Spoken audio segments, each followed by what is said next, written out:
Hello တက်ပါရှင်ဒီနေ့ကတော့ကြွားကြလေးရှင်းလို့ပါရှင်ဒီမှာအညာမောင်ကနေပြီးတော့ပေးတဲ့လက်ဆောင်လေးတွေရောက်လာလို့ပါရှင်ဒါလေးကကြတော့ထရက်လီတာမစ္စတာမြင့်ကအထက်ကိုပေးတဲ့အမှတ်တရလက်ဆောင်ကြောက်ပကြီးကားလေးရဲ့ဒီမှာဝမ်းဆက်လေးတွေရဲ့ပေါ့နော်ပြီးတော့ရဆိုလို့ရှိရင်တော့တို့ရဲ့အညာမီဖောင်တာကလက်ကားရောင်းအားအကောင်းဆုံးတော့ဖူးစုရလို့ဆိုပြီးတော့ထပ်ကူပေးတဲ့ခင်ရန်ဆွေတီလေးပဲဖြစ်ပါတယ်ရှင်အရန်လိုချင်နေတဲ့ဟာလေးကိုလိုအပ်တဲ့ချိန်မှာရလိုက်ရတော့အရန်ပဲပျော်နေရပေါ့နော်အပြုံးလေးရဲ့အသက်ပဲပေါ့နော်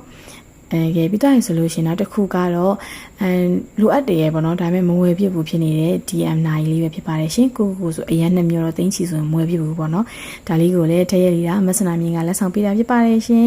အခုလိုမျိုးပေါ့နော်အတိမပြူတဲ့အနေနဲ့ဒီနေ့စာရောင်းအကောင်းဆုံးစုလေးကိုလက်ဆောင်ပေးရတဲ့အတွက်ကြောင့်မလို့ကျေးဇူးအများကြီးတင်ပါတယ်ရှင်ထက်လည်းအညာမောင်ရောင်းပြီးတော့2025မှာကိုယ့်ရဲ့အိမ်မက်တွေကိုလိုချင်တဲ့အရာတွေကိုအများကြီးဆက်ပြီးတော့ကြိုးစားသွားပါမယ်အကောင့်ထဲလေးပေါ်သွားပါမယ်ရှင်အခုလိုဒီနေ့တာမှာလက်လီလက်ကားရောင်းအားဘူးရေ9080တီတီရောင်းနိုင်အောင်အမြင်အားပေးကြတဲ့ထက်ရဲ့ကျေးဇူးရှင်ကစတမာတွေကိုလည်းကျေးဇူးအများကြီးတင်ပါတယ်လို့ဒီနေရာကနေပြီးတော့ထပ်ပြောချင်ပါတယ်ရှင်ထက်စီမှာတဘူးအညာမောင်းတဘူးလိန်စီတဘူးကနေစပြီးတော့ဝယ်ယူအားပေးကြတဲ့ကစတမာထင်ရင်းရှင်အပေါင်းလည်းစိတ်ချမ်းသာကိုယ်ကျန်းမာစွာနဲ့နေ့ရက်တိုင်းကိုဖြစ်နိုင်ပါစေရှင်